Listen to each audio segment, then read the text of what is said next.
Hello student, आज हम बात करेंगे कॉम्प्रेशन मेंबर के बारे में। कॉम्प्रेशन मेंबर के इंट्रोडक्शन के बारे में बात करेंगे। इंट्रोडक्शन के बाद हम different types of compression member discuss करेंगे, फिर इफेक्टिव लेंथ डिस्कस करेंगे, फिर सिलेंडरनेस रेशियो। दोस्तों, मैं अपने वीडियो को स्टार्ट करने से पहले आपसे रिक्वेस्ट करती हूँ कि प्लीज़ मेरे चैनल को सब्सक्राइब और मेरे वीडियो को लाइक एंड शेयर कीजिए ताकि मुझे मोटिवेशन मिलते रहे अपने नेक्स्ट वीडियो के साथ।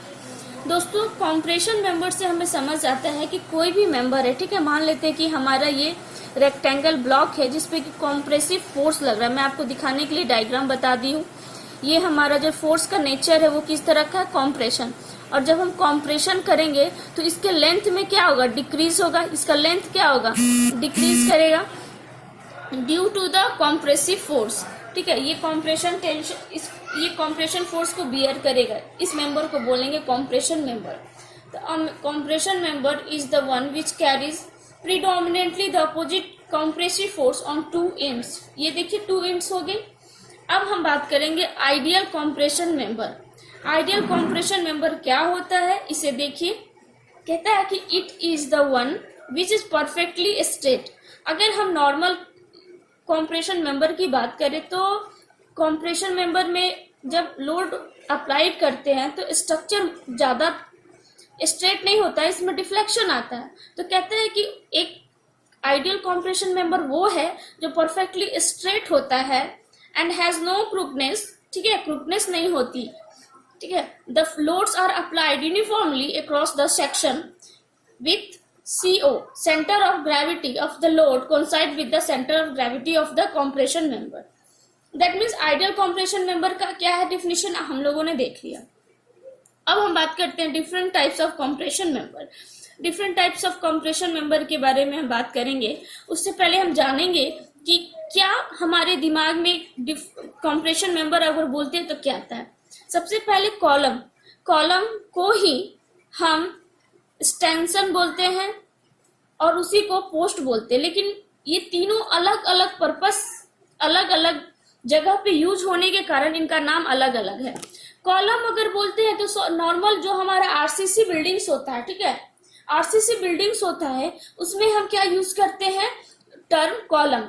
बट उसी कॉलम को हम स्टेंशन बोलते हैं कब, जब वो स्टील कंस्ट्रक्शन के लिए यूज होता है या इंडस्ट्रियल बिल्डिंग्स के लिए यूज होता है। ठीक है, ट्रस्ट वगैरह स्टील कंस्ट्रक्शन है तो हम वहां पे एक्सटेंशन बोल सकते हैं या पोस्ट बोल सकते हैं। आप देख सकते हैं, आपको ये चीज दिखेगा। ठीक है, ये चीज इस तरह का दिखेगा।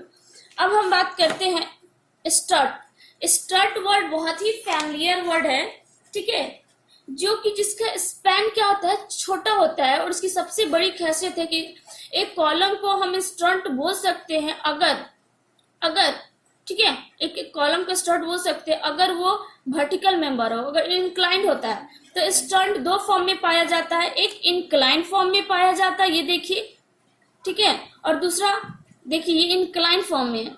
ठीक है, इंक्लाइंड फॉर्म में। अब इसके ऊपर जो लोड लग रहा है वो क्या है, ये इसके ऊपर लोड लग रहा है, ये भी कॉम्प्रेसिव मेंबर है बट ये स्ट्रेट है। ठीक है, तो इसे कॉलम बोल सकते हैं, लेकिन देखिए it is light loaded compression member used in a trust and for the small span. ठीक है, ये देखो, अगर मैं ट्रस्ट की बात करती हूँ तो हमारा ये देखो, ये क्या है, स्ट्रट है। ये क्या है, स्ट्रट है। और सबसे बड़ी बात है कि स्ट्रट में जो लोड का ट्रांसफर होता है वो सिर्फ ज्वाइंट्स के पास होता है। ठीक है, इस पोर्शन पे लोड्स नहीं आएगा, इस पोर्शन पे नहीं, इसके थ्रू लोड्स ट्रांसफर होगा।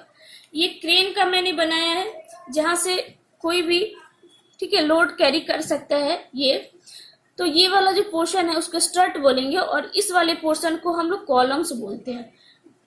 अब देखिए जो डिफरेंस है, बेसिक डिफरेंस है कॉलम और स्ट्रट में, ये हमारे सेमेस्टर्स में भी पूछे जाते हैं, कभी कभी हमारे इंटरव्यू में भी पूछ लिए जाते हैं। उससे पहले मैं बताती हूँ, स्ट्रट का दो पार्ट डिवीजन है, continuous strut and discontinuous strut. Discontinuous strut जो है, जैसे कि ये वाला क्या है, इसके बाद इसकी फर्दर इसको ज्वाइन नहीं किया गया, तो span between two ends joint only.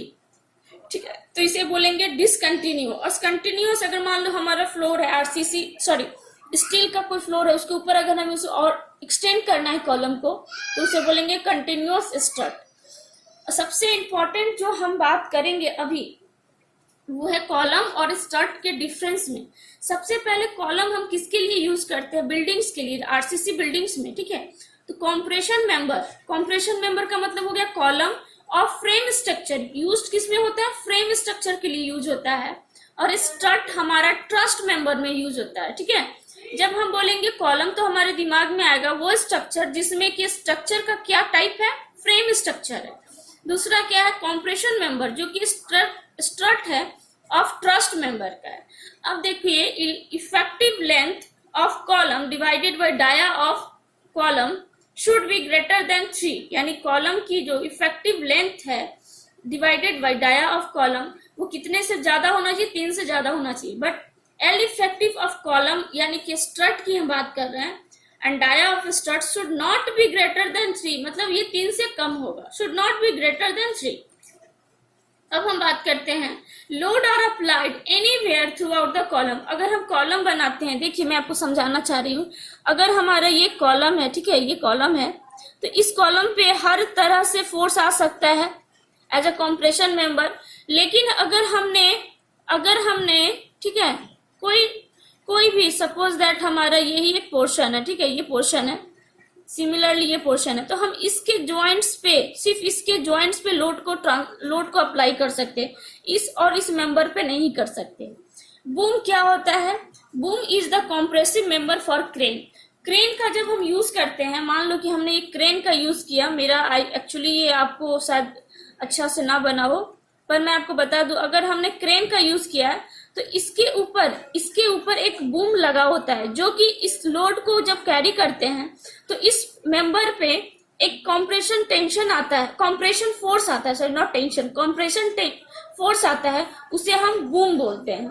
इसीलिए boom is a compressive member of A crane. इसमें ज्यादा दिमाग हमें नहीं लगाना है। अब सबसे इंपॉर्टेंट है, मैंने आपको डिफरेंस में बताया कि एल इफेक्टिव क्या होता है। दोस्तों, एल इफेक्टिव का मतलब होता है जब हम कोई भी एक्सटर्नल फोर्स किसी भी कॉम्प्रेसिव मेंबर पे लगाते हैं और उसमें जो डिफ्लेक्शन होता है, जिस पोर्शन से स्टार्ट हुआ है, उसे हम क्या बोलते हैं? जैसे कि मैंने आपको समझाने के लिए डायग्राम बनाया है, ये हमारा the end of this portion, ठीक है, ये हमारा किस तरह का कनेक्शन है? एंड कनेक्शन फिक्स है, तो इतना श्योर है कि इसके बाद हमारा डिफ्लेक्शन होगा किस एक्सिस के अबाउट? वाई एक्सिस के अबाउट। तो हमने इस पोर्शन को एल इफेक्टिव बोला, और जहां से पॉइंट्स चेंज हुआ है उसे बोलेंगे पॉइंट ऑफ कॉन्ट्रा फ्लेक्चर। देखिए, एल इफेक्टिव को डिफाइन बहुत तरीके से किया गया, बट मैं आपको समझाने के लिए इसका डेफिनेशन लिखी हूं।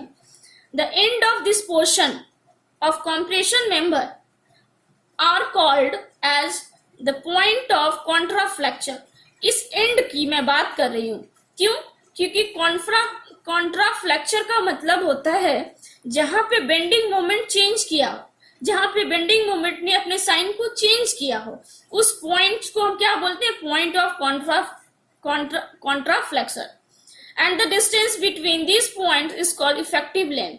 और ये जो लेंथ है, ये जो हमारा लेंथ है, जहां से हमारा बकल होना शुरू हुआ है, उस लेंथ को क्या बोलेंगे? L effective. दोस्तों, इसके बाद जो मैं टॉपिक डिस्कस करने जा रही हूँ बहुत ही इंपॉर्टेंट है, ठीक है। एल इफेक्टिव को निकालने के लिए ये हमारे एग्जाम में, जब हम एग्जामिनेशन हॉल में बैठते हैं तो हमारे दिमाग से स्किप हो जाता है, क्योंकि एक साथ हमें बहुत सारे पेपर्स का एग्जाम देना होता है, खास करके गेट में या ईएस की एग्जाम हो या छोटे मोटे स्टेट लेवल की हो, तो उस समय हम इस कंडीशंस को थोड़ा दिमाग से भूल जाते हैं। तो हम सारे डिप्लोमा और इंजीनियरिंग के स्टूडेंट्स हैं, तो मैं इंजीनियरिंग के बेस पे एक इसको याद करने का फॉर्मूला बताया हूँ, बहुत ही इफेक्टिव है। प्लीज जैसा मैं आपको समझा रही हूँ वैसे ही आप लोग याद रखिए। एल इफेक्टिव, एल जो है ओरिजिनल लेंथ है, और ये के है जो इन डिस्टेंस किस तरह का सपोर्ट है उस पर डिपेंड करेगा।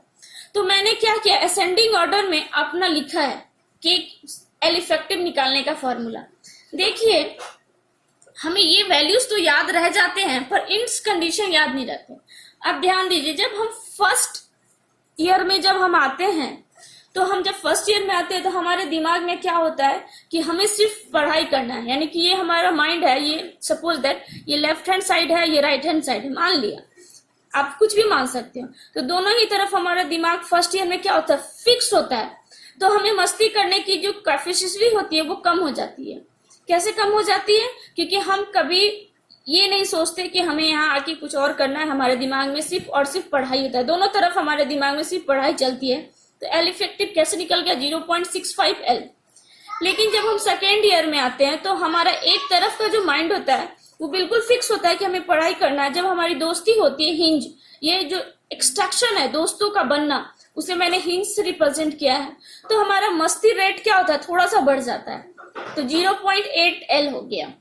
अब जब हम थर्ड ईयर में आते हैं, और हमें लगता है कि हमसे 2 लोग जूनियर है, तो हमारा माइंड क्या होता है, फिक्स की बजाय दोनों ही तरफ हिंज हो जाता है, फ्री हो जाता है। तो हमारा रेट ऑफ जो हमारा रेट है बदमाशी करने का वो 1 एल के बराबर हो जाता है, ठीक है। लेकिन जैसे ही हम फोर्थ ईयर में आते हैं और हमारी जॉब नहीं लगती, तो हमारे माइंड के एक तरफ फिक्स हो जाता है कि नहीं, हमें याद आने लगता है कि हम किस पर्पस के लिए यहाँ आए थे। तो हमारा एक तरफ तो फिक्स हो जाता है माइंड कि हाँ हमें पढ़ाई करनी है, जॉब करनी है, और दूसरी तरफ क्या है, हमें पता होता है कि हम 3 लोगों के सीनियर्स हैं, तो हमारे अंदर एक रोलर लग जाता है, रोलर, ठीक है। क्योंकि हमें पता होता है कि हमें पढ़ना भी और खूब सारी मस्ती भी करनी, तो रोलर लगे, यहाँ पे हिंज नहीं, रोलर है, ठीक है, रोलर है। तो जो मस्ती करने की रेट है वो 1.2 एल के रेट से बढ़ गई, 1.2। अब देखिए, जब हम फाइनली पास कर जाते हैं और हमारी जॉब हो जाती है, तो रोलर हमारी मस्ती का रेट वो रोलर है, बट थोड़ी बहुत हमारे अंदर सिंसियरिटी भी आ जाती है। तो हिंज, वापस हम लोग हिंज की तरफ आ गए, हिंज, ठीक है, हिंज लग गया। तो 2L, देखिए जॉब होना रोलर हो गया, और थोड़ी बहुत सिंसियरिटी यहाँ पे दिख रही है, वो हिंज है। तो मस्ती का रेट कितना हो गया, 2। लेकिन जब हम जॉब के 2 साल हो जाते हैं तो हमारे अंदर जो मस्ती का रेट है वो धीरे धीरे खत्म हो जाता है, और हम क्या होते हैं, बिना हमें दूसरी तरफ कोई प्रेशर लगाए हम जमीन से जुड़ जाते हैं। तो हम क्या करते हैं, देखिए यहाँ पे जो रेट है वही रेट हमारा यहाँ पे भी है। दैट मीन्स हम जमीन से भी जुड़े हैं, और हमारा इंजॉय करने का रेट कितना है, 2L। तो दोस्तों आई होप आपको ये चीज समझ आ गया होगा। इसके ऊपर एक हम न्यूमेरिकल लगाते हैं। A compression member has a centre to centre length, ठीक है, सीसी का मतलब सेंटर टू सेंटर लेंथ 4 मीटर। It is fixed at 1 end, ठीक है, देखिए it is fixed at 1 and.